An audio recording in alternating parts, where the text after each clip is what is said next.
सुसमाचार को जब आप पढ़ते हैं, यूहन्ना जी सुसमाचार को, तो आप पहले कलाम और पहले अध्याय के पहले वचन में आप देखते हैं, वहां पे इस प्रकार से लिखा है कि आदि में वचन था और वचन परमेश्वर के साथ था और वचन परमेश्वर था, है ना।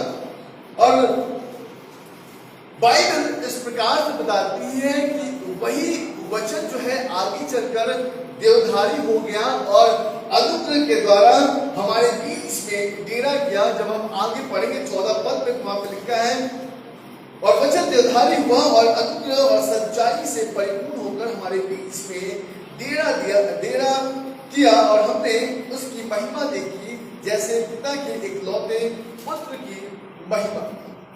और आप इसके बाद आप दूसरे अध्याय में पहुंचेंगे और दूसरे अध्याय में आप देखेंगे कनान नगर में एक विवाह होता है जहां पर प्रभु यीशु मसीह जाते हैं, और बाइबल बताती है कि वहां पर पहला आश्चर्यक्रम जो है यीशु मसीह के द्वारा प्रकट किया जाता है, पानी को दाखरस बनाया जाता है।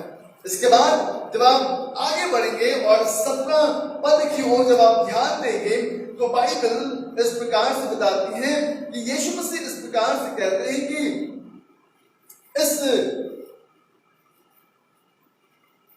यूहन्ना 2:17 में देखेंगे तो वहां पे लिखा है, तब उसके चेले को स्मरण आया कि लिखा है कि तेरे घर की धूल मुझे खा जाए।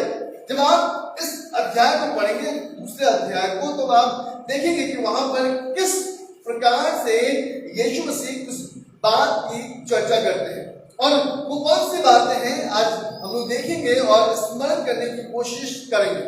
बाइबल इस प्रकार से बताती है कि यीशु मसीह जिस मंदिर के विषय में उसके चेले बातचीत कर रहे थे, और यीशु मसीह ने कहा कि इस मंदिर को गिरा दो और मैं फिर 3 दिन में खड़ा कर दूंगा। लोगों ने कहा कि यह मंदिर जो है वो 40 वर्ष लगा इसको बनने में, और आप कहते हो कि इस मंदिर को गिरा दो और फिर मैं इसे 3 दिन में खड़ा कर दूंगा। अगर आप देखेंगे तो इसके बाद उस पद के बाद जब आप तीसरे अध्याय में जाएंगे तब आप निकोदेमुस के विषय में आप पढ़ते हैं, और बाइबल बताती है कि निकोदेमुस जो है आधी रात को यीशु मसीह के पास आता है, और यीशु मसीह उससे इस बात की चर्चा उसके सामने रखते हैं कि तुम्हें जो है नए जल से स्नान करने की आवश्यकता है, यानी कि नए जन्म लेने की जरूरत है। जब आप 4थे अध्याय में पढ़ेंगे तो वहां पे हम यीशु मसीह और एक सामरिक स्त्री के बीच हम एक मुलाकात देखते हैं, और बाइबल यहाँ पर बताती है कि यीशु मसीह जो है उस समय लोगों के बीच में यीशु मसीह की चर्चा बहुत फैल गई थी, लोग यीशु मसीह को जानने लगे थे, और व्यवस्था बताती है कि यीशु मसीह जो है यूहन्ना से भी ज्यादा लोगों को बपतिस्मा दे रहे थे। जब आप दूसरे पद को पढ़ेंगे तो जॉन चैप्टर 4:2 में लिखा है, यद्यपि यीशु स्वयं वरन उनके चेले बपतिस्मा देते थे। और बाइबल बताती है कि जब ये सारी चर्चाएं सारे जगत में फैलने लग गई, उसके बाद यीशु मसीह ने निर्णय लिया कि वो वहां से बाहर निकलेंगे और वो यरूशलेम की ओर जाएंगे। और बाइबल बताती है कि जब यीशु मसीह उस सफर में निकले, जब गलील से होकर वो सामरिया होते हुए जब वो निकल रहे थे, तो वहां पर एक जगह थी सामरिया में जिसका नाम सुखार था। और बाइबल बताती है कि उस सुखार स्थान से जब यीशु मसीह जा रहे थे तो चेले यीशु मसीह से बिछड़ कर भोजन ढूंढने के लिए चले गए, और वहां पर यीशु मसीह एक कुएं के पास बैठ गए और वेट करने लगे। बाइबल बताती है कि वहां पे एक स्त्री आती है, और स्त्री आकर वो जल भट्टी में आती है, और यीशु मसीह उससे कहते हैं कि मुझे पानी पिला। तो वो स्त्री यीशु मसीह से कहती है कि आप यहूदी होकर और आप मुझसे पानी क्यों मांग रहे हैं, क्योंकि उन दिनों में यहूदी लोग जो थे वो सामरी लोग के साथ कोई भी व्यवहार नहीं रखते थे, कोई भी बात विचार नहीं रखते थे, किसी प्रकार का कोई भी संपर्क नहीं रखते थे। इसके बाद जब आप आगे चलेंगे तो आप देखेंगे कि किस प्रकार यीशु मसीह ने उस स्त्री से बातचीत किया और उससे बताया कि देख, जो जल तू भरने आई है और जो जल मैं तुम्हें दूंगा उससे तू कभी भी प्यासा ना होगी। और बाइबल बताती है कि स्त्री और यीशु मसीह के बीच में चर्चा चल रही थी, और जब ये चर्चा हो रही थी तब यीशु मसीह ने उस स्त्री से कहा कि जा अपने पति को बुला के ला, और फिर उसने कहा कि नहीं, मेरा तो कोई पति नहीं है। तो यीशु मसीह ने कहा कि हाँ ठीक कहती, क्योंकि तूने पहले से ही 5 पति तू कर चुकी है, और अब जिसके साथ रहती है वो तेरा पति नहीं है। ये सारी बातें चल रही थी, और उसी दौरान चेले जो है वो वापस आए, और जब चेले वापस आए, क्योंकि चेले रोटी मोल लेने के लिए गए थे, और बाइबल बताती है कि जब चेले वापस आए और आने के बाद उन्होंने यीशु मसीह से कहा कि चलो भोजन कर लो, रोटी खा लो। और यीशु मसीह ने वहां पे लिखा है, जब 4 अध्याय उसके 38 वचन को आप पढ़ेंगे, 34 स्क्रिप्चर्स को आप पढ़ेंगे, 34 वचन को पढ़ेंगे, वहां पे यीशु ने उससे कहा कि मेरा भोजन यह है कि मैं अपने भजने वाले की इच्छा के अनुसार चलूं और उसका काम पूरा करूं। अगर आप इस वचन को अगर आप देखेंगे तो आपको एक बात समझ में आएगी कि यीशु मसीह ने ये बातें क्यों कही। क्योंकि इस दौरान जब चेले यीशु से बिछड़ कर रोटी मोल लेने के लिए गए थे, उस वक्त बाइबल इस प्रकार से बताती है कि यीशु मसीह कुएं पे बैठा था, और उस कुएं के ऊपर जो बैठा था, और जब वो स्त्री आई और यीशु और उसके बीच में चर्चा चल रही थी, बातचीत हो रही थी, और यीशु ने उनके विषय में जो बातें कही, वो स्त्री यीशु को छोड़कर अपने सामने नगर में चली गई, और जाकर वहां पर लोगों को बताने लगी कि देखो मुझे जो है मसीह जो है वो मिल गया है, जो क्रिस्ट है वो मुझे मिल गया है, और वो सारी बातों को बता रहा है, जिसकी राह हम देख रहे थे, जिसकी वाट हम जो रहे थे, वो हमें मिल गया है। बाइबल इस प्रकार से बताती है कि जब चेले वापस आए और यीशु मसीह को भोजन के लिए कहे, यीशु ने कहा कि मेरा भोजन यह है कि मेरे भजने वाले की इच्छा को पूरा करूं और उसका काम पूरा करूं। तो चेलों को ऐसा लगा कि शायद जो है यीशु मसीह को किसी ने भोजन कराया है, किसी ने भोजन दिया है। अब मैं आपका ध्यान जो है इसी स्क्रिप्चर्स के पास रखूंगा, और यहीं से मैं आगे बढ़ूंगा कि आप समझे। आप देखो कि जो चेले यीशु मसीह के साथ थे, उनको समझ में नहीं आ रही थी कि यीशु मसीह क्या कह रहे थे। किसी को समझ में नहीं आ रहा था, क्योंकि बाइबल बताती है कि यीशु मसीह ने कहा कि मैं अपने भजने वाले की इच्छा को पूरी कर रहा हूँ, मैं अपना काम पूरा कर रहा हूँ। यहाँ पे बहुत साफ रूप से लिखा है कि मेरा भोजन यह है, मैं अपने भजने वाले की इच्छा को पूरा करूँ। अगर आज आप दुनिया में देखेंगे तो केवल एक बात का मान है, वो है भोजन का। अगर आज पेट नहीं होता तो शायद लोग मजदूरी भी नहीं करते।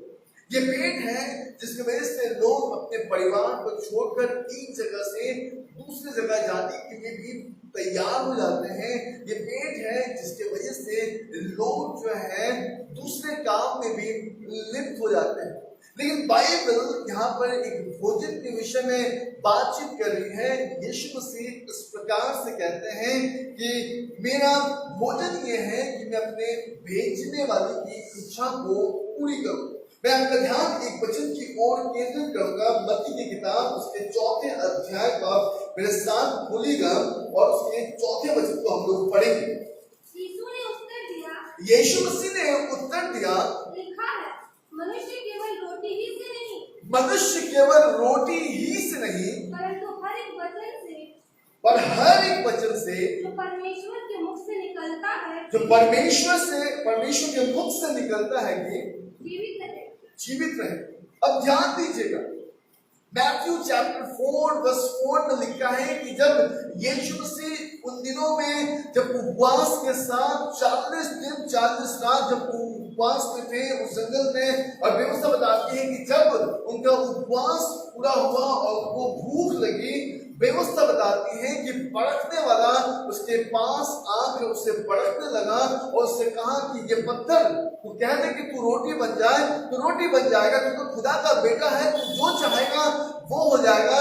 लेकिन यीशु मसीह ने कहा कि लिखा है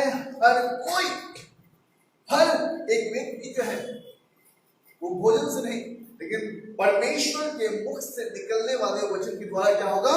जीवित रहेगा। हालेलुया। बाइबल यहाँ पे इस प्रकार से बताती है कि जब यीशु मसीह को भूख लगी थी और चेले भोजन मोल लेने के लिए गए थे, और जब वो लौट कर भोजन लेके आए तो यीशु मसीह ने कहा कि मेरा भोजन ये है कि जिसने मुझे इस संसार में भेजा है, जिसने मुझे भेजा है, मैं उसकी इच्छा को पूरी करूं और उसका काम पूरा करूं।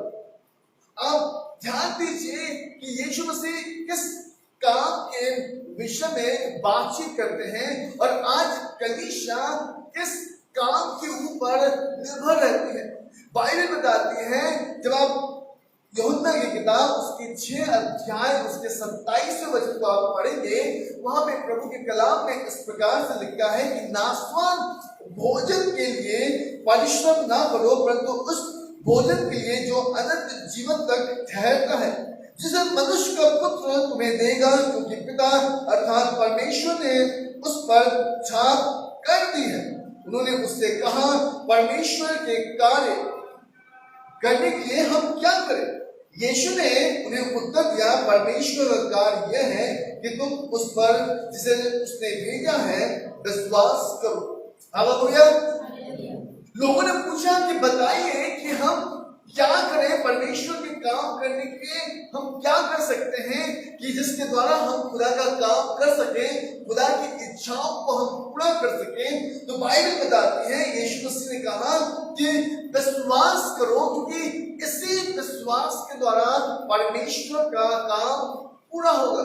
बाइबल बताती है कि नाशवान भोजन के लिए परिश्रम मत करो, क्योंकि जिस भोजन के लिए तुम परिश्रम करने की कोशिश करते हो, बाइबल बताती है उस भोजन के लिए जो अनंत जीवन तक ठहरता है और जिसे मनुष्य का पुत्र तुम्हें देगा, क्योंकि पिता अर्थात परमेश्वर ने उस पर छाप कर दी है। बाइबल बताती है कि जिस भोजन की हम परिश्रम करते हैं वो भोजन हमें अवश्य प्राप्त होगा। उसके विषय में हमें चिंता करने की जरूरत नहीं है, उसके विषय के लिए हमें पागल होने की जरूरत नहीं है। खुदा बाइबल बताती है कि जब वो गौओं को जो ना तो बोता है और ना काटता है ना, उनको जब खिलाता है, तो क्या हम मनुष्य को जो हमको मनुष्य उससे भी बढ़कर है, वो हमें क्यों नहीं खिलाएगा? बाइबल आज इस बात को बताती है कि हमें इस बात को समझने की जरूरत है कि यीशु मसीह ने कहा कि मेरा भोजन यह है कि मेरे भेजने वाले की इच्छा के अनुसार मैं चल। और मैं आपको सच कहना चाहता हूं, ये बहुत प्रमुख बात है। आज हमें से हर कोई जो है यीशु मसीह को फॉलो करता है ना।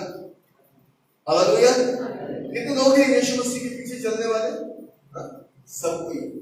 लेकिन आप देखिएगा, इस भोजन के विषय में हर कोई नहीं समझता। इस भोजन के विषय में समझने के लिए उस व्यक्ति को शरीर में नहीं, उस व्यक्ति को आत्मा में होने की जरूरत है। लास्ट संडे में आपको बता रहा था book of Romans chapter 8 verse 8 से कि जो व्यक्ति शरीर में रहता है वो परमेश्वर को पसंद नहीं कर सकता, क्योंकि शरीर में रहने वाला व्यक्ति शरीर के भाव से, शरीर के विचार से, शरीर के सोच से और शरीर की अभिलाषाओं में चलता है। लेकिन एक व्यक्ति जो आत्मा में है वो आत्मा की लालसा रखता है, आत्मा के वरदानों के पीछे चलता है, आत्मा के फलों के पीछे चलता है, वो आत्मिक बातों को समझता है। इसलिए देखिएगा, निकोदेमुस शरीर के भाव से खुदा के पास आया था, इसलिए उसे ये बातें समझ में नहीं आ रही थी। जब यीशु मसीह ने उसे आत्मा और जल से नए जन्म के विषय में बातें कही, बाइबल उस प्रकार से बताती है कि चेलों को भी ये बातें समझ में नहीं आ रही थी कि यीशु मसीह कहना क्या चाह रहे थे कि मेरा भोजन जो है ये है कि मैं अपने भेजने वाले की इच्छा को पूरा करूं।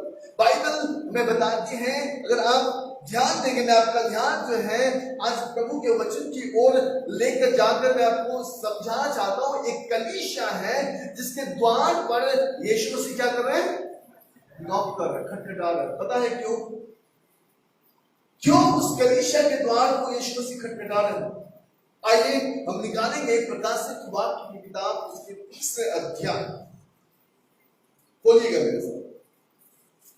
Book of Revelation chapter 3 verse 15 को हम लोग पढ़ेंगे। 15 मैं तेरे कामों को जानता हूँ मैं तेरे कामों को जानता हूँ कि तू ना तो ठंडा है तू ना तो ठंडा है और ना गर्म। और ना गर्म। भला होता कि तू ठंडा या गर्म होता। हाँ इसीलिए कि तू गुनगुना है बिल्कुल। और ना ठंडा है और ना गर्म। हाँ मैं तुझे अपने मुंह से उगलने पर तू कहता है कि मैं धनी हाँ और धनवान हो गया और मुझे किसी वस्तु की घटी नहीं, और यह नहीं जानता कि तू अभागा और तुच्छ और कंगाल और अंधा और बस नंगा। अब ध्यान दीजिएगा, यहाँ पे लिखा है कि मैं तेरे कामों को जानता हूँ, ना तो तू गर्म है और ना ही ठंडा, बल्कि तू गुनगुने पे है और मैं तुझे उगलने पर हूँ। तू कहता है कि मैं धनी हूँ, लेकिन तू नहीं जानता कि तू अभागा है, तू कंगाल है और तू नंगा है। और देखिएगा इसी अध्याय के 20 पद में लिखा है, देख मैं तेरे द्वार पे खड़े होकर खटखटाता हूँ, यदि कोई मेरा शब्द सुनकर द्वार खोलता है तो मैं उसके पास भीतर आकर उसके साथ भोजन करूंगा और वो मेरे साथ। बाइबल बताती है कि इस कलीसिया, इस लौदीकिया की कलीसिया को जो संदेश लिखा गया है, इस कलीसिया को बताया जा रहा है कि देखो वहां पे लिखा है, अगर आप 14 पद को पढ़ेंगे तो वहां पे लिखा है लौदीकिया की कलीसिया के दूत को यह लिख, जो आमीन और विश्वासियों का सच्चा गवाह है और परमेश्वर के सृष्टि का मूल कारण यह है कि वो कहता है कि मैं तेरे कामों को जानता हूं, ना तू ठंडा है ना तू गर्म है, बल्कि तू गुनगुना है और उगलने पर है। व्यवस्था बताती है परमेश्वर प्रतिदिन वो हमारे द्वार पर खटखटाते हैं। हर रविवार आपको एक मौका मिलता है इस कलीसिया से, ताकि आप अपने जीवन में एक परिवर्तन को लेकर आए। क्योंकि व्यवस्था बताती है कि एक व्यक्ति जो शरीर के भाव में रहता है वो खुदा को प्रसन्न नहीं कर सकता। उसका केवल एकमात्र कारण है कि वो शरीर के विचार धाराओं में पड़ा रहता है, इसलिए उससे वो उभर नहीं पाता। लेकिन एक व्यक्ति जो खुदा के अनुग्रह में है, जो उसकी उपस्थिति में है, बाइबल बताती है कि वो व्यक्ति जो है प्रतिदिन आत्मा में बढ़ते चला जाता है। इसलिए यीशु मसीह ने यूहन्ना की किताब उसके 6 अध्याय उसके 38 वचन में इस प्रकार से कहा है कि नाशवान भोजन के लिए परिश्रम मत करो, परंतु उस भोजन के लिए जो अनंत जीवन तक का ठहरता है और मनुष्य का पुत्र तुम्हें देगा, क्योंकि पिता अर्थात परमेश्वर के द्वारा छाप दी गई है। और तब लोगों ने पूछा कि तब हम क्या करें, हम कौन सा ऐसा काम करें जिसके द्वारा हम परमेश्वर को प्रसन्न कर सकते हैं, जिसके द्वारा हम परमेश्वर को आनंदित कर सकते हैं। तो खुदा बाप इस प्रकार से कहते हैं, 38 वचन में इस प्रकार से लिखा, 29 में इस प्रकार से लिखा है, यीशु ने उत्तर दिया कि परमेश्वर का कार्य यह है कि तुम उस पर जिसने तुम्हें भेजा है विश्वास करो। भाई कहते हैं कि हैव फेथ, विश्वास करो, क्योंकि विश्वास के द्वारा ही तुम्हारे जीवन में बढ़ोतरी होगी, विश्वास के द्वारा ही तुम्हारे जीवन में काम होगा। अगर आप ध्यान देंगे अय्यूब के जीवन में, मैं आपको बताना चाहता हूं, आप खोल कर पढ़ सकते हैं अय्यूब की किताब उसके 23वें अध्याय और उसके 12 वचन में, जहां पर अय्यूब इस बात को कहता है कि उसकी आज्ञा पालन करने से मैं नहीं हटा। क्यों नहीं हटा? क्योंकि उसका एकमात्र कारण है, वहां पर उसने इस प्रकार से कहा कि मैंने उसके वचन को अपनी इच्छा से कहीं अधिक महत्व दिया है। मैं अपनी इच्छा से कहीं बढ़कर उसके वचन का मैं आदर करता हूँ, अपनी इच्छा से बढ़कर मैं उसके वचन का सम्मान करता हूँ, क्योंकि वही वचन है जो मुझे जीवित करता है, वही वचन है जो मुझे संभालता है। और यही कारण है कि अय्यूब ने इस प्रकार से कहा कि मेरा छुड़ाने वाला जीवित है। हालेलुया। बाइबल बताती है कि अय्यूब इस बात की गवाही देता है कि मेरा छुड़ाने वाला जीवित है। इसलिए आप देखिएगा कि जब कुछ लोगों ने कुछ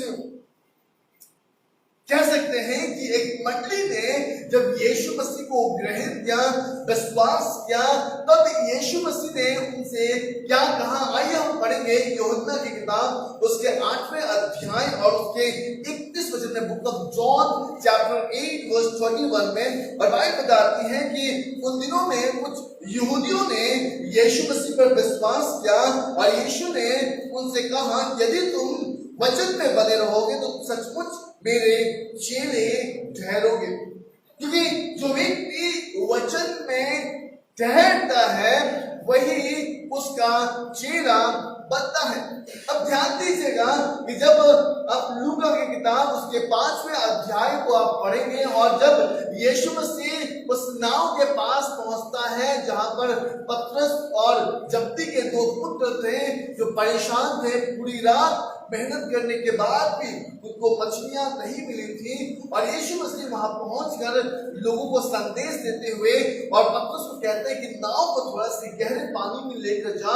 और वहां पे जब जाल डाला गया तो इतनी मछलियां आई जो कि पतरस ने अपने जीवन में कभी नहीं देखा था। और पतरस उस जगह पे एक अंगीकार करता है और कहता है कि प्रभु यहां से चला जा क्योंकि मैं गुनहगार। और यीशु मसीह ने उससे कहा कि अब तू मछली नहीं लेकिन अब तू मनुष्य को पकड़ने वाला बनेगा। हालेलुया। मेरे प्रियो, आज आप खुदा के कलाम को आप समझिए। बाइबल हमसे बातचीत करती है, व्यवस्था हमें इस प्रकार से कहती है कि जिसने मुझे भेजा है मैं उसकी इच्छा को पूरा करता हूं।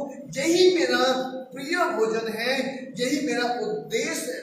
इसलिए देखिएगा यूहन्ना की किताब उसके 19 अध्याय उसके 30वें वचन में यीशु मसीह उस कलवरी के क्रूस पर सिरका लेने के बाद बाइबल बताती है कि उन्होंने अपने प्राण त्यागने से पहले कहा कि पूरा हुआ, इट इज फिनिश्ड। क्या है वहां पे कि पूरा हुआ। कौन सी बात खुदा ने पूरा किया, किन बातों को यीशु ने पूरा किया। बाइबल बताती है कि उसके भेजने वाले ने जो उसके सामने इच्छाएं रखी थी, व्यवस्था बताती है उन्हीं इच्छाओं को पूरा किया। इसलिए जब एक दल ने यीशु मसीह पर विश्वास किया और विश्वास करके जब पिता पुत्र पवित्र आत्मा के नाम से बपतिस्मा लिया, बाइबल बताती है यीशु मसीह ने उनको कहा कि यदि तुम मेरे वचन में बने रहोगे तो सचमुच मेरे चेले ठहरोगे। और आपको पता है हम बाइबल के हर बंदों को हम पढ़ते हैं, आखिरी के बंदों को हम स्मरण नहीं करते, है ना? क्यों नहीं करते? मैं आपका ध्यान लेके जाऊंगा मत्ती की किताब उसके 28वें अध्याय में।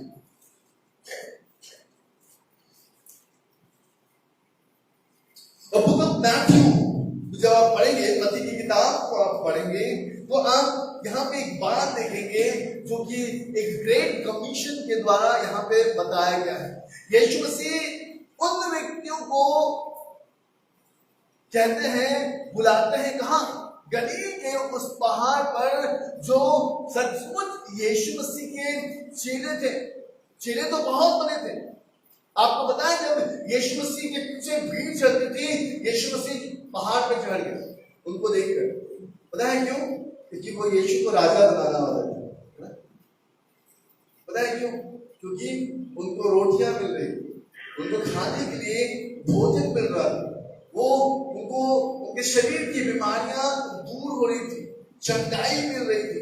और यही कारण था कि यीशु मसीह जो है उनसे हटकर पहाड़ पे चला गया, क्योंकि सब लोग मिलकर यीशु को राजा बनाना चाहते थे।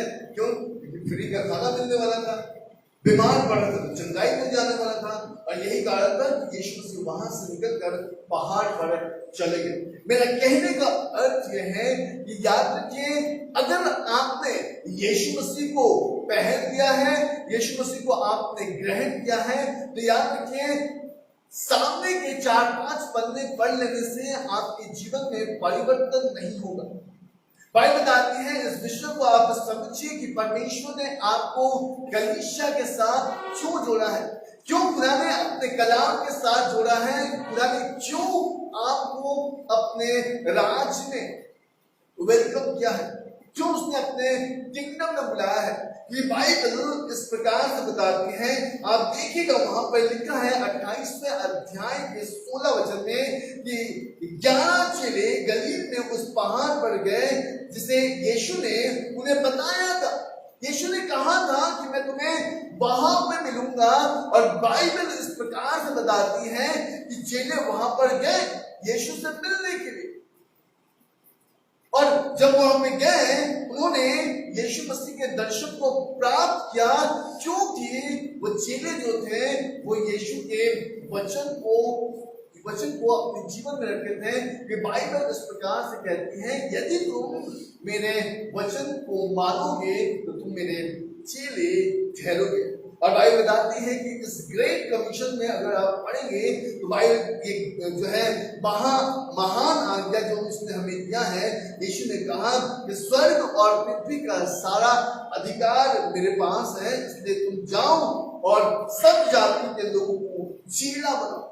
हर व्यक्ति को जैसा तुम हो वैसा ही बनाओ, जैसा तुमने पाया है वैसा ही लो।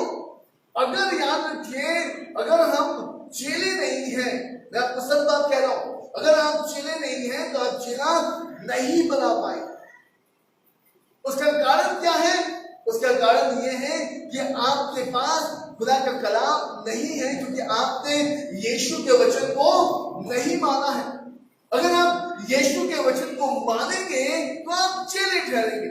और इसलिए यीशु ने कहा कि स्वर्ग और पृथ्वी का पूरा अधिकार मेरे पास है, तुम जाओ और जगत के सारे लोगों को क्या बनाओ? चेला बनाओ। और तब मैं तुम्हारे साथ सदैव रहूंगा। 20 के आखिरी पद में देखिएगा, वहां पे लिखा है कि जगत के अंत तक मैं सदा तुम्हारे साथ रहूंगा। बाइबल इस प्रकार से बताती है कि जब चेले उसके लिए रोटी लेकर आए और कहा कि प्रभु चलो रोटी खा लो, तो यीशु ने कहा कि मेरा भोजन यह है कि मैं अपने भेजने वाले की इच्छा को पूरा करूं, उसके काम को पूरा करूं। बाइबल बताती है कि आज खुदा ने इस कलीसिया को एक कार्य दिया है, लेकिन आज कलीसिया रोटी, शंगाई, नौकरी, विवाह, इन्हीं बातों में कलीसिया फंसी है। इससे कलीसिया उठकर उभर नहीं पा रही है, उठकर बाहर नहीं जा पा रही है। और मैं आज आपको प्रभु के कलाम से सचमुच बताना चाहता हूं कि अगर आपके जीवन में परमेश्वर का इच्छा नहीं है, अगर आप परमेश्वर की इच्छा को आप पूर्ण नहीं कर रहे हैं, तो मैं आपको बताना चाहता हूं कि आप इसी में फंस कर रह जाओगे, रोटी, कपड़ा और मकान में। और जिस प्रकार से आप देखो, जब हम इब्रानी की किताब को पढ़ते हैं, किस प्रकार से माफ कीजिएगा, जब हम मृत्यु की किताब को पढ़ते हैं, इब्रानी की किताब को हम 3 अध्याय को हम पढ़ते हैं, तो हम देखते हैं कि किस प्रकार से वो चेले जो थे,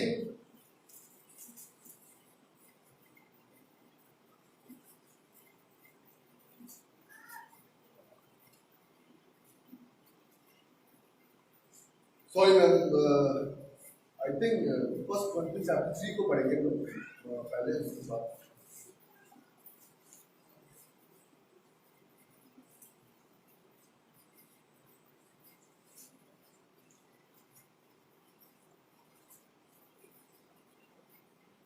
और देखो,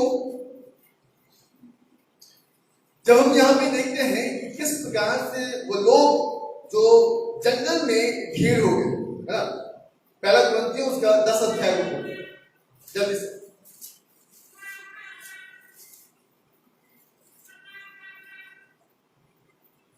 देखिए, इस्राएल के लिए इतिहास से चेतावनी है। क्यों चेतावनी है? क्योंकि ये लोग जो थे ना, इन्होंने बपतिस्मा लिया था। ये लोग जो थे ना, बाइबल बताते हैं कि इन्होंने आत्मिक जल पिया था। बाइबल बताती है कि ये जिस चट्टान से पिए थे, बाइबल बताती है वो मसीह था। परंतु परमेश्वर उनमें से बहुतों से प्रसन्न न हुआ, इसलिए कि वे जंगल में ढेर हो गए। तो परमेश्वर इस बात से प्रसन्न होता है जब हम एक आत्मिक जीवन की ओर बढ़ते हैं, बाइबल बताती है परमेश्वर इस बात से प्रसन्न होता है जब हम शारीरिक बातों से उभर कर हम आत्मिक बातों की ओर ध्यान लगाते हैं। क्योंकि जब तक हमारा ध्यान आत्मिक बातों की ओर ना होगा, बाइबल इस प्रकार से बताती है कि आप प्रभु के व्यवस्था को आप समझ नहीं पाएंगे। और उसका केवल एकमात्र कारण है क्योंकि हम शरीर में हैं, और जब तक हम शरीर में रहेंगे, जब तक आप शरीर में रहोगे, ये वचन की बातें आपको समझ में नहीं आएगी, ये वचन आपके जीवन में पूर्ण नहीं होगा, क्योंकि आप शरीर के अनुसार उन्हीं बातों को ढूंढते हैं। आप देखिएगा ये इतिहास की चेतावनी क्यों है, क्योंकि ये लोग जो थे ना, बाइबल बताती है इनको मिस्र का भोजन स्मरण आता था, मिस्र के स्थान स्मरण आती थी, जबकि खुदा ने इनको इससे बढ़कर स्थान दिया था। वहां के लहसुन, प्याज, ये सारे उनको बहुत पसंद आते थे। मैं आपको बताना चाहता हूं कि आज इस बात को आप समझिए। व्यवस्था बताती है कि हमारा भेजा जाना उस केवल एकमात्र ये नहीं है कि हम प्रभु से ये प्राप्त करें, प्रभु से हम वो प्राप्त करें। आप नहीं भी मांगेंगे, खुदा वो सारी बातों को आपको देगा। हालेलुया। वो सारी बातें जो आपके जीवन में आवश्यक है। मैं आपको सच कहना चाहता हूं, मैं कभी भी खुदा के पास गिड़गिड़ा के आज तक ये प्रार्थना नहीं किया कि प्रभु मुझे इन बातों की जरूरत है, प्रभु मुझे ये चाहिए, प्रभु मुझे चंगाई चाहिए। मैं पिछले दिनों बहुत परेशान था।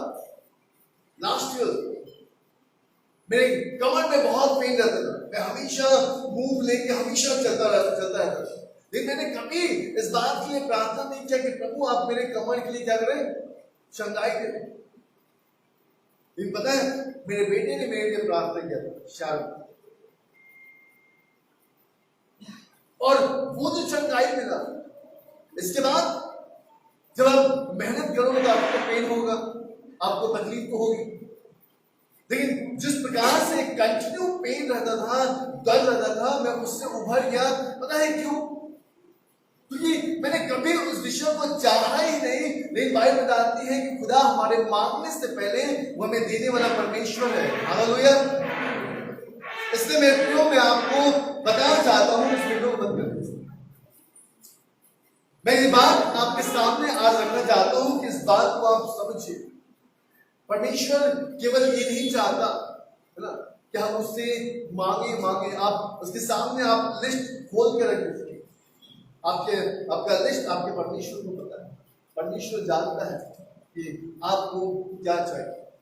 बाइबल बताती है कि आज इस बात को हमें समझने की जरूरत है कि परमेश्वर हमसे क्या चाहता है। बाइबल बताती है जब वहां पे लोगों ने पूछा, चेलों ने पूछा कि बताओ कि हम क्या करें, प्रभु ने कहा कि काम करो विश्वास में। और क्या करो विश्वास के साथ? विश्वास के साथ चलना आरंभ, वॉक टू गॉड। अगर हम विश्वास के साथ आप चलना आरंभ करेंगे, वॉक विद गॉड, अगर परमेश्वर के साथ चलना आरंभ करेंगे, तो मैं आज आपको बताना चाहता हूं कि आपको किसी बात की चिंता करने की जरूरत नहीं है। Everything is possible to God. हर कुछ संभव है। बाइबल बताती है क्या खुदा के लिए कोई काम कठिन है? क्या परमेश्वर के लिए कोई काम कठिन है? क्या परमेश्वर छुटकारा नहीं दे सकता? क्या परमेश्वर चंगा नहीं कर सकता? क्या परमेश्वर का हाथ छोटा हो गया है या उसका कान बहरा हो गया है कि वो आपकी प्रार्थना को ना सुने? क्या परमेश्वर दूसरों की प्रार्थना के द्वारा ही आपको चंगाई देगा, छुटकारा देगा?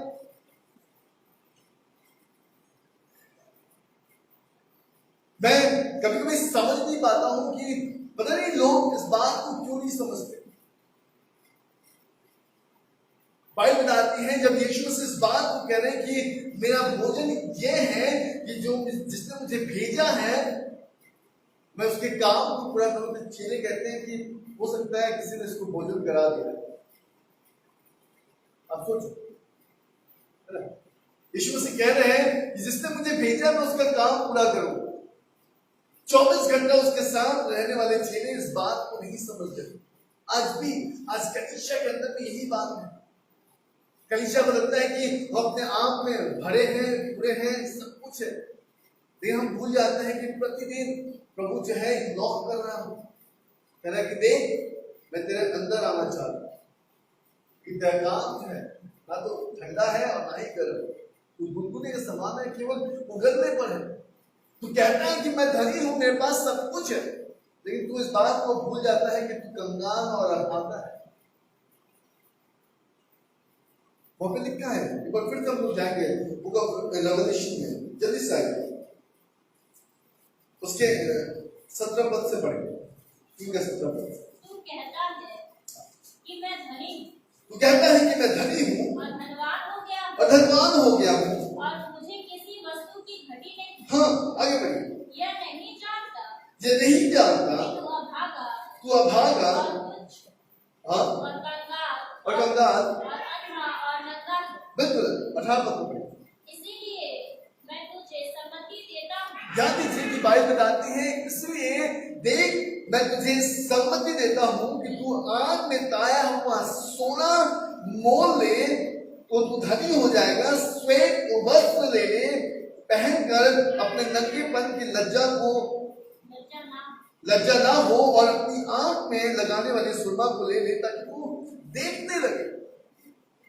आज गलीशा के पास 3 बातों की घटी है। वो प्रभु से सामर्थ लेना ही नहीं चाहते। उसको लगता है कि अब मुझे दूसरे के सामर्थ से मुझे छुटकारा मिल जाएगा। उसको लगता है कि दूसरे के प्रार्थना से मुझे छुटकारा मिल जाएगी।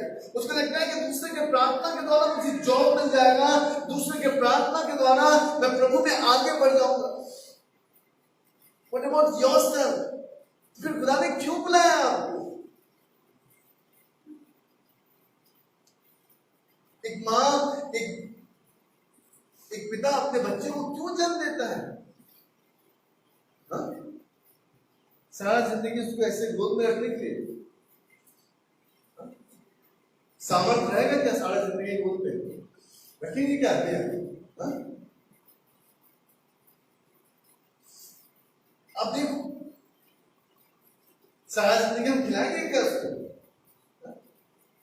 मैं सामर्थ के घर जाता हूँ तो देखता हूँ घूमते रहते हैं, कभी ये उठा के खाया, कभी वो डाला, कभी मुंह में उंगली डाल दिया, कभी ये पकड़ लिया, कभी वो पकड़ लिया, कभी गाड़ी पे बैठा, कभी कुछ किया। अब पता उसकी मम्मी पापा उसको सिखाते हैं, प्लेट पे खाना दे देते हैं, कभी इधर फेंक दिया, कभी उधर फेंक दिया, कभी 2 दाना खाया, नहीं खाया, क्योंकि इसकी मम्मी पापा जानते हैं कि मैं सारा जिंदगी उसको गोद में नहीं रख सकता। बाइबल बताती है, इस बात को समझिए, खुदा ने आपको बुलाया है परिपक्व होने के लिए, उन्नति करने के लिए, आत्मनिर्भर होने के लिए, सकारात्मक होने के लिए, नकारात्मक होने के लिए नहीं। यीशु मसीह अपने पिता के भोजन को जो उसने भेजा था वो उसके लिए इंपॉर्टेंट था। नहीं तो जब शैतान ने पढ़ा था कि पत्थर को रोटी बना देता, उसी को कहता कि रोटी बन जाए। उसने कहा कि लिखा है कि हर एक वचन जो खुदा के मुख से निकला है तुम उसके द्वारा क्या होगे? जीवित हो। मैं आज आपको उत्साहित करना चाहता हूं। ये ऐसी कलीसिया है, लौदीकिया की कलीसिया, जहां पे लगातार नॉक हो रहा है, जहां पे लगातार द्वार खटखटाया जा रहा है कि द्वार खोलो, क्योंकि ना तो तुम ठंडा हो ना ही गर्म हो।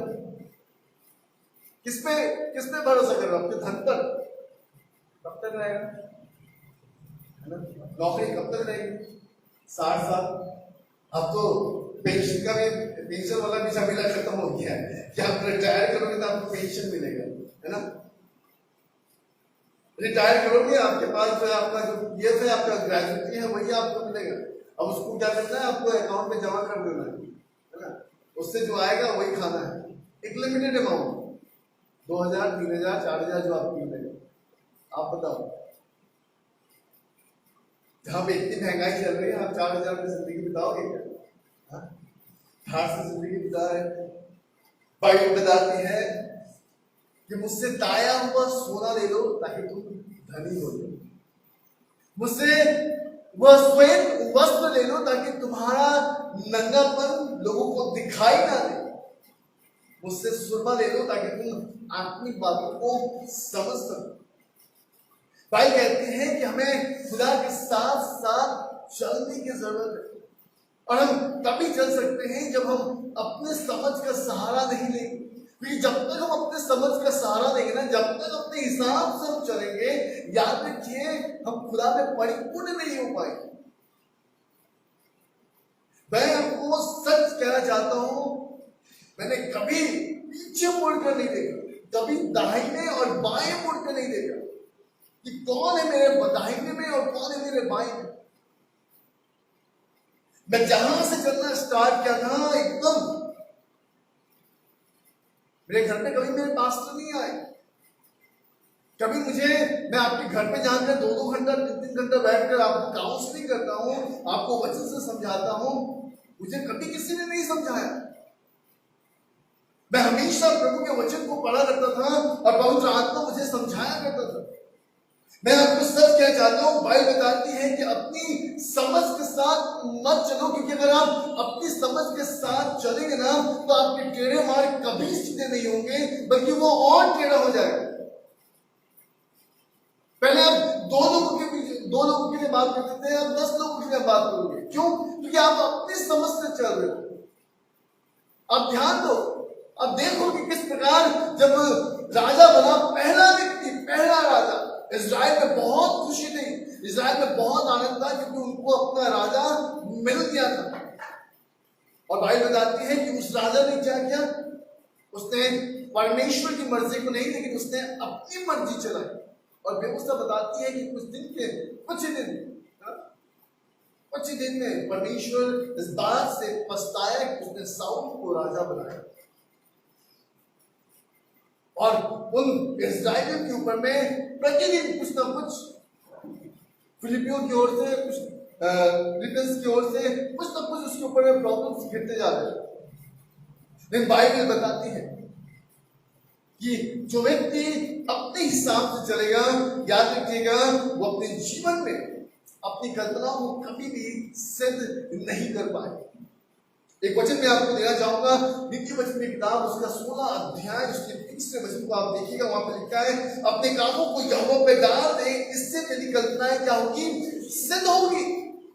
लेकिन तू अगर अपनी मर्जी से चलेगा, अपने विचार से चलेगा, तो तेरी कल्पनाएं सिद्ध नहीं होगी, क्योंकि तू अपने हिसाब से चल रहा है, और जिसकी वजह से तेरी कल्पनाएं वहीं की वहीं रह जाएगी, तुम्हारे विचार वहीं के वहीं रह जाएंगे, तुम्हारे सोच वहीं के वहीं रह जाएगी। मैं आज आपको बताना चाहता हूं, परमेश्वर ने आपको इस कलीसिया में भेजा है, एक मकसद के साथ भेजा है, एक दूसरे के साथ ईर्ष्या करने के लिए नहीं, एक दूसरे के साथ बैर करने के लिए नहीं, एक दूसरे के विषय में बात करने के लिए नहीं, एक दूसरे को दोष आरोपण करने के लिए नहीं, एक दूसरे को कंडेम करने के लिए नहीं। लेकिन खुदा ने आपको भेजा है ताकि वो अपनी महिमा आपसे ले सके। याद रखिए, अगर खुदा आपसे महिमा नहीं ले रहा है तो डेफिनेटली है कि शैतान आपसे महिमा ले रहा है। हालेलुया। अगर आप खुदा को महिमा नहीं दे रहे हैं, इसका मतलब है कि शैतान आपके जीवन से आपसे महिमा ले रहा है। इसलिए व्यवस्था बताती है, भजन की किताब उसके 32 अध्याय उसके 8वें वचन में लिखता है कि मैं तुझे बुद्धि दूंगा और जिस मार्ग में तुझे चलना होगा उससे तेरी अगुवाई करूंगा, और मैं तुझ पे कृपा रखूंगा और सम्मति दिया करूंगा। अगर हम अपनी समझ का सहारा ना लें और संपूर्ण रीति से यहोवा को स्मरण करें, तब हमारे टेढ़े मार्ग में सीधे होंगे। खुदा हमको रास्ता दिखाएगा, मार्ग दिखाएगा, और उसके द्वारा हम अपने जीवन में आशीषित होंगे। अन्यथा आप कलीसिया के अंदर में रहेंगे, आप ना ठंडा रहेंगे और ना गुनगुना रहेंगे, ना ठंडा रहेंगे ना ही गर्म रहेंगे, आप गुनगुना रहेंगे। आप हर रविवार को चर्च आएंगे, बीच में 1-2 बार एब्सेंट भी हो जाएगा, आएंगे, लेकिन कुछ भी बदलेगा नहीं, वैसे ही रहेंगे जैसा आप कल थे, परसों थे, वैसे ही रहेंगे, परिवर्तन कुछ नहीं होगा। आप कन्वेंशन में जाएंगे, मेला भी जाएंगे, कुछ भी फर्क नहीं पड़ेगा, सब कुछ वैसे ही रहेगा जैसा आप अपने जीवन में बना के रखेंगे। ये बाइबल बताती है कि वो व्यक्ति जो परमेश्वर के साथ चलता है वही व्यक्ति सामर्थ्य होता है। इसलिए बाइबल में बताया गया है, पहला कुरिन्थियों उसके 4:20 में लिखा है कि परमेश्वर का राज बातों का नहीं परंतु सामर्थ का है। और वो सामर्थ हम हासिल क्यों नहीं कर पाते? क्योंकि हम अपने हिसाब से चल रहे हैं, अपने विचार से चल रहे हैं, अपनी मनसा से चल रहे हैं। इसलिए तो आपके ऊपर में हाथ रखने के बाद भी आप चंगे नहीं होते। फिर 4 दिन के बाद आपको एक नया रोग लगता है, फिर 4 दिन के बाद आपको नई बातें आती हैं, फिर 4 दिन के बाद आपके जीवन में नई, क्योंकि आप अपने हिसाब से चल रहे हैं। तो बाइबल बताती है कि चेलों के अंदर में भी यही बातें थी, और जिसके वजह से यीशु ने कहा कि देखो भैया ना, मैं अपने भेजने वाले की इच्छा को पूरा कर रहा हूं और मैं उसके काम को पूरा कर रहा हूं। मैं एक वचन आपके लिए पढ़ना चाहूंगा, आप जल्दी से खोल दीजिएगा यूहन्ना की किताब उसका 6 अध्याय और उसके 38 वचन। बस थोड़ी देर में मैं समाप्त करूंगा। 6:38 जल्दी से कोई नहीं पढ़े। क्योंकि मैं अपनी इच्छा नहीं क्योंकि मैं अपनी इच्छा नहीं वरन अपने भेजने वाले की इच्छा पूरी करने के लिए अपने भेजने वाले की इच्छा को पूरी करने के लिए स्वर्ग से उतरा। अब देखिए वहां पे लिखा है कि मैं अपनी नहीं लेकिन वरन अपने भेजने वाले की इच्छा को पूरी करने के लिए स्वर्ग से उतरा हूं।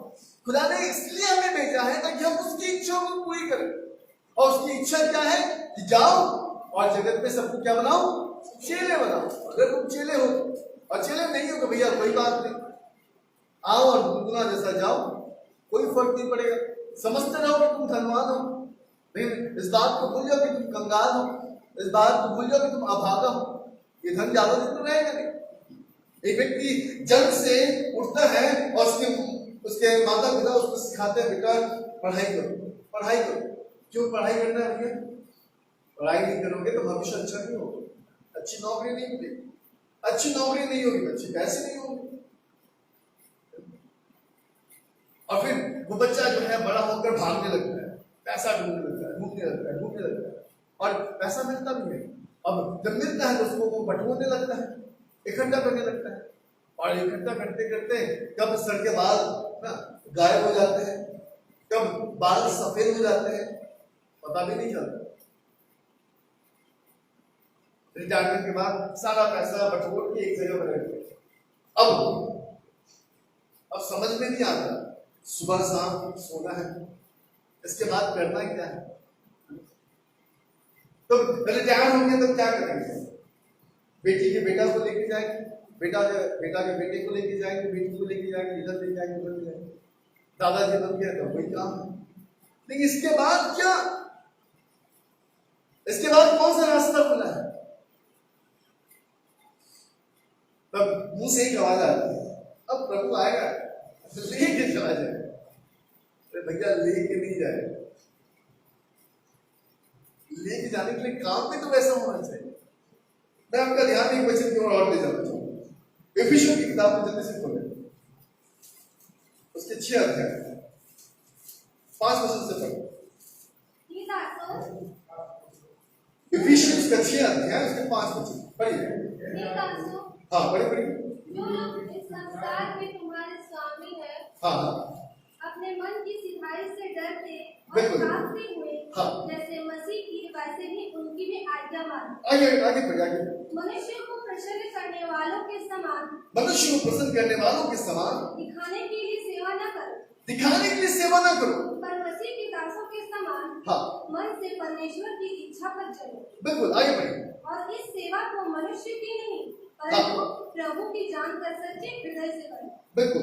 क्योंकि तुम जानते हो कि जो कोई जैसा अच्छा काम करेगा, जो कोई जैसा अच्छा काम करेगा, चाहे दास हो चाहे स्वतंत्र, चाहे दास हो चाहे स्वतंत्र हो, प्रभु से वैसा ही पाएगा। प्रभु से वैसा ही पाएगा। 9 पद में पढ़िए। हे स्वामियों, हे स्वामियों, तुम भी धमकियां देना छोड़कर तुम भी धमकियां देना छोड़कर उनके साथ वैसा ही व्यवहार करो, उनके साथ वैसा ही व्यवहार करो, क्योंकि तुम जानते हो कि उनका और तुम्हारा दोनों का स्वामी स्वर्ग में है।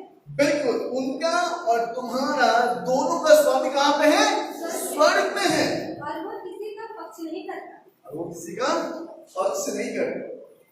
तो पकड़ लो, आपको कितना पकड़ना है ना?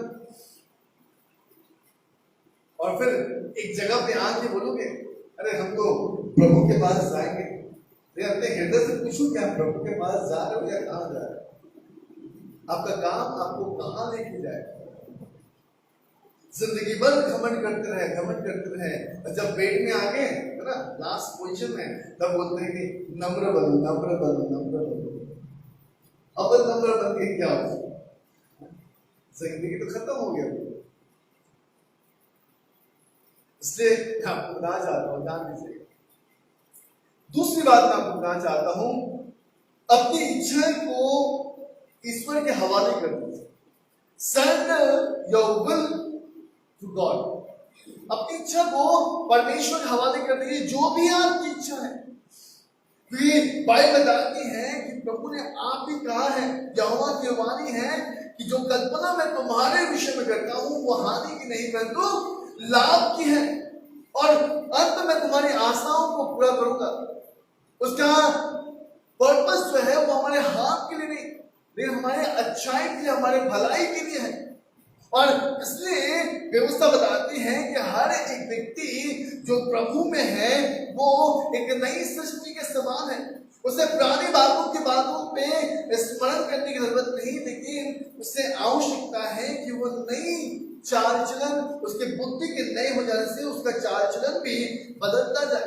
इसलिए देखिएगा पौलुस इस विषय को रोमियो की किताब में उसके 12 अध्याय उसके पहले और दूसरे कलाम में इस प्रकार से कहते हैं, इसलिए हे भाइयों मैं तुमसे परमेश्वर की दया स्मरण दिलाकर करता हूं कि तुम अपने शरीर को जीवित, पवित्र और परमेश्वर का भावता हुआ बलिदान करके चढ़ाओ, यही तुम्हारी आत्मिक सेवा है। और संसार के समान न बनो। तुम्हारे बुद्धि के नए हो जाने से तुम्हारा चाल चलन भी बदलता जाए, जिससे तुम परमेश्वर की भली भांति और सिद्ध इच्छा अनुभव करके मालूम करते जाओ। पौलुस क्या कह रहा वहां पे? भाइयों मैं तुमसे विनती करता हूं। यहां पे वो हमसे निवेदन कर रहा, हाथ जोड़ रहा, कह रहा कि अपने आप को बदलो। दो तरफा जीवन रखकर अपने आप को नरक के समान मत बनाओ। नहीं तो बीमार पड़ते रहोगे, बीमारी आते रहेगी, प्रॉब्लम में गिरते रहोगे। बाइबल बताती है कि हम एक मकसद के साथ, हम एक कह सकते हैं कि हम टारगेट के साथ यहाँ पे, और हमारा टारगेट क्या है? खुदा के पास पहुंचना। आप देखना फिलिपियों की किताब में प्रभु इस प्रकार से कहते हैं, बाइबल बताती है कि कोई भी प्रभु को नहीं ढूंढता, सबके सब अपने विचारधाराओं में लगे हुए हैं। कोई मसीह को नहीं ढूंढता, कोई परमेश्वर को नहीं ढूंढता, किसी को प्रभु की इच्छा नहीं है, सब अपने विचारधाराओं में पड़े हुए हैं। बाइबल बताती है कि अपने आप को प्रभु के हवाले कर दीजिए, अपने विचारधाराओं को, अपने आप को सरेंडर कीजिए। एक गीत है जो हम लोग गाते हैं, आई सरेंडर और सब मैं देता हूं, एवरीथिंग। थोड़ा सा भी रख दोगे ना भैया, आप देखो। मुझे नहीं पता कि आप में से कितने लोग जो है फ्लाइट पे गए हैं, लेकिन जब आप फ्लाइट पे चढ़ोगे आपको पता है आप कोई भी आइटम साथ में लेके नहीं जा सकते। इतनी चेकिंग होती है कि आप कुछ भी लेके नहीं जा सकते। आप फॉरेन जाएंगे ना, कोई भी सीट लेके नहीं जा सकते। सीट मतलब नहीं जा सकते। पता है क्यों? पता नहीं वहां जाकर आप क्या उगा दोगे और सब कुछ खिला दोगे, सब अपने आप में रह जाएंगे। इसलिए आप सीट नहीं ले जा सकते। और पूरे मुस्तैदी के साथ जो है वहां पे चेकिंग होती है। तो आप सोचो, आप गीत तो गाते हो, आई सरेंडर ऑल, सब मैं देता हूं, लेकिन थोड़ा सा छुपा गया। प्रभु इस चीज को रहते हो, और जब तक आप छुपा के रखोगे ना, तब तक आप घूमते रहो, तब तक आपको समझ में नहीं आएगा। बाइबल बताती है, पहला पत्रस उसका 1 अध्याय उसका 14 वचन में लिखा है, आज्ञाकारी बालकों की नाई अपने अज्ञानता के समय की पुरानी अभिलाषाओं के सदृश मत बनो। अगर अभी भी हम अज्ञानता के समान, एक छोटे बच्चे के समान हम वैसे ही बार बार बन रहे हैं, तो याद रखो खुदा का सामर्थ आपके ऊपर में नहीं उतरेगा। आप पुकारते रह जाओगे लेकिन आप देख नहीं पाओगे। इसलिए 15 पद में लिखा है कि पवित्र बनो क्योंकि तुम्हारा बुलाने वाला पवित्र है। भाई कहते हैं कि be holy because I am holy. आपको पवित्र होना पड़ेगा, अन्यथा बहुत संभव है कि आप खुदा की बातों को समझ पाए। आएंगे, आप पढ़ेंगे, जाएंगे, है ना, गुनगुने के समान रहेंगे, लेकिन कुछ आपके अंदर से नहीं आएगा। आप भटकते रहोगे, कभी इसके पास, कभी उसके पास, कभी उसके पास, बिना कुछ नहीं जाएगा। मैं तो शुरू से यहाँ पे हूँ, कितने लोग आए और कितने लोग चले गए। मैं नहीं गया, मैं तो यही। कितने लोग आना भी चाहते हैं लेकिन नहीं आ पाते। क्यों? क्योंकि उन्होंने शुरुआती दौर से अपने आप को वैसा ही बना कर रखा। तीसरी और आखिरी बात मैं आपको बताना चाहता हूँ, एक व्यक्ति को आवश्यकता है कि वो खुदा की आवाज को सुने। अगर आप परमेश्वर की आवाज को नहीं सुनते हैं तो आपको पता नहीं होगा कि आपका नेक्स्ट स्टेप जो है वो क्या होगा। हालेलुया, बोले यीशु प्रभु की। कितने लोगों को नींद आ रहा है? नींद आ रहा है क्या? क्योंकि मुझे लगता है कभी कभी कोई मैं विचार सुनते सुनते सो भी जाता है ना।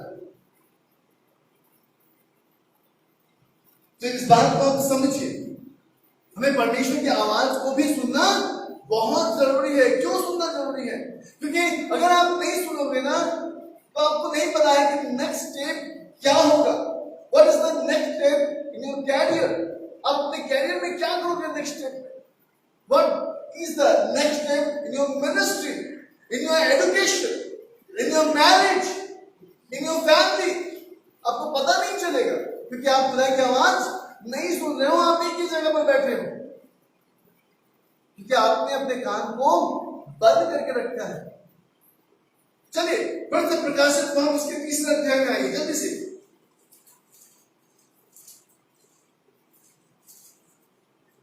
पढ़ो बेटा 21 में 20 और 21। देख मैं द्वार पर खड़ा हुआ खटखटाता हूँ। यदि कोई मेरा शब्द सुनकर द्वार खोले, यदि मेरा शब्द सुनकर कोई द्वार खोलता है तो मैं उसके पास भीतर आकर उसके साथ भोजन करूंगा और वो मेरे साथ। जो जय पाए हैं मैं उसे अपने साथ अपने सिंहासन पर बैठाऊंगा, जैसे मैं भी जय पाकर अपने पिता के साथ उसके सिंहासन पर बैठ गया। 22 पर जिसके कान हो बस सुन ले। आत्मा कलीसियाओं से क्या कहता है? बिल्कुल, आत्मा कलीसिया से क्या कहती है? जिसके कान हो वो सुन ले।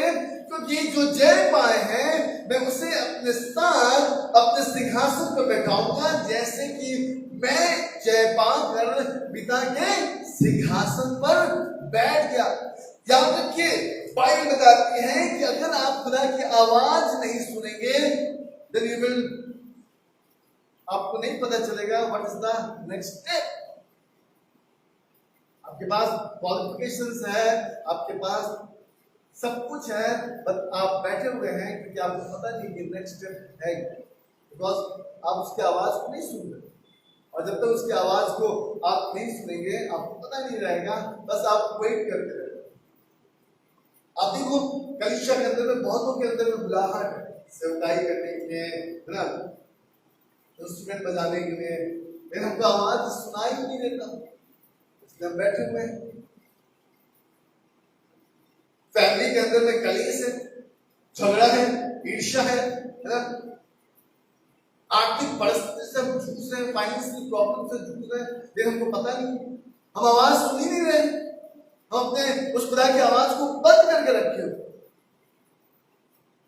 हम अपने कान को बंद करके, इसलिए तो आज हम उसके उस स्थान पर पहुंच नहीं पा रहे हैं जिस स्थान पर उसने कहा कि मेरा भोजन यह है कि मैं अपने भेजने वाले की इच्छा को पूरा करूं, उसके काम को पूरा करूं। लोगों ने कहा अरे जरूर उसने खिला दिया, चुपके से लाकर खिला दिया, इसलिए हमारे सामने इतना बड़ा बड़ा बात है ना। कभी कोई फास्टिंग करता है तो कभी कभी धीरे से जाकर खा लेता है चुपके से, क्योंकि सबको तो दिखा नहीं सकते ना, लेकिन खुदा तो देख रहा है। मैं आपको बताना चाहता हूँ खुदा देख रहा है। What is the next step? अगर आप ऐसे बातों से आप जूझ रहे हैं, इसके बाद आप क्या करें? अगर आपको समझ में नहीं आ रहा, आप वहीं पे पड़े हो। आप 10 साल पुराने भी वैसे ही थे, आज भी वैसे हो, आने वाले 10 सालों में भी आप वैसे ही रहोगे। परिवर्तन नहीं होगा, आपके जीवन में बदलाव नहीं होगा, आप प्रभु के सामर्थ्य को नहीं देख पाएंगे। क्योंकि पता है book of John chapter 10 verse 27 में लिखा है कि मेरी भेड़ मेरे शब्द को सुनती और उन्हें जानती है और वे मेरे पीछे पीछे चलती है। अगर आप आज खुदा का भेड़ हैं, याद रखिए वो हमारा चरवाहा है। Book of Psalms chapter 23 verse 1 में लिखा है the Lord is my shepherd, है ना। खुदा मेरा चरवाहा है और मुझे हरी हरी चौड़ाइयों पे लेकर चराएगा अगर आप उसके शब्द को सुनते हैं तो। क्योंकि व्यवस्था बताती है मेरी भेड़ मेरे शब्द को सुनती और उन्हें जानती है क्योंकि वो मेरे पीछे पीछे चलती है। अगर आप उसके शब्द को नहीं सुनते हैं, उसके वचन को नहीं सुनते हैं, जो निर्धारी हो गया, जो हमारे बीच में डेरा किया, अगर आज हम उससे नहीं सुनते हैं तो आप समझ लीजिएगा आप उसी जगह पे पड़े रहेंगे, आप उस गुनगुने के समान रहेंगे, आप उभरेंगे, आप उस गुनगुने से ज्यादा गर्म हो नहीं पाएंगे और ना ही उससे ठंडा हो पाएंगे। बस आप आते जाते रहेंगे और ये सिलसिला चलता रहेगा और ये सिलसिला चलता रहेगा और एक दिन आप जहां को छोड़ के जाएंगे और जब आप जाओगे तब आपको समझ में आएगा और उस वक्त आपका रोना, आपका पीटना, आपका चिल्लाना खुदा कहेगा कि मैं तुम्हें जानता ही नहीं। इसलिए इस विषय को आप समझिएगा। चीजें भी इस विषय को नहीं समझ रहे थे कि वो कहना क्या चाहता था और यीशु मसीह ने कहा मेरा भोजन यह है मेरे भेजने वाले की इच्छाओं को पूरा करो। बाइबल बताती है इफिसियों की किताब उसके 6 अध्याय में उसके 8वें वचन में लिखा है क्योंकि तुम जानते हो कि जो कोई जैसा काम करेगा चाहे दास हो चाहे स्वतंत्र प्रभु से वैसा ही पाएगा। आप ध्यान दीजिएगा कि आप जैसा करेंगे, अगर आप प्रभु की आवाज सुनेंगे आप आगे बढ़ेंगे, प्रभु की आवाज नहीं सुनेंगे आप वहीं के वहीं ठहर जाएंगे। यह आपके ऊपर निर्भर करता है, यह आपके ऊपर में डिपेंड करता है। आइए इस वक्त हम अपने आंखों को बंद करेंगे और हम प्रार्थना में जाएंगे। Hallelujah Lord, thank